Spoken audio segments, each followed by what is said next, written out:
What if I told you that identifying one routine could help you or your child stay on top of their homework, improve focus, and decrease procrastination? This one routine is called the lead domino. It's the one routine that we could implement to make several of our challenges easier. Typical examples of the lead domino would be building routines in around sleep and exercise. For example, by implementing one routine of getting 15 minutes of exercise, our memory is better, our focus improves, we're in a better mood, and we sleep better that night. One routine improves several of our challenges. Once you get past sleep and exercise, the lead domino can be more challenging to find. Here's how we find it. Brain dump all of your challenges you can think of on a whiteboard or a sheet of paper. Give yourself 3 or 5 minutes to do so. Then group them in similar categories. Maybe there's a school category, or there's a self-care category. Then we're looking to find one routine, and only one, that will solve or improve several of these challenges. Again, we can't solve everything all at once, and for this routine to stick, we want to just have one at a time. Here are several lead dominoes that I've seen work very well for me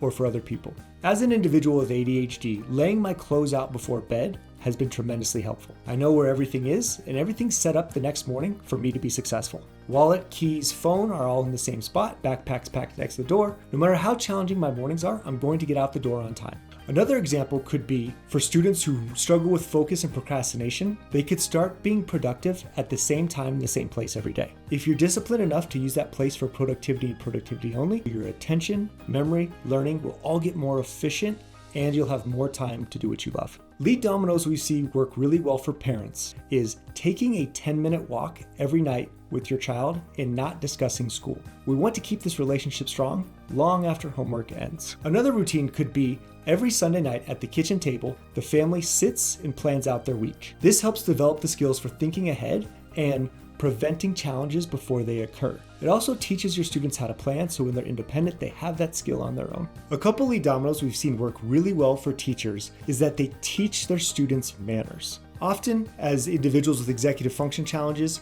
we just don't know what's expected of us and we don't know how to act. When teachers teach us, it not only solves a bunch of problems we're having in the classroom, but it makes their students feel empowered. Another lead domino we've seen work really well for middle school and high school teachers is that when students are coming into class, they take the time to greet them at the door. This gives us a few seconds to build that relationship with the student and let them know what the clear expectations are for the day. We see improvements in behavior, students knowing what's to be expected of them, and work completion. Those are a few examples of lead dominoes.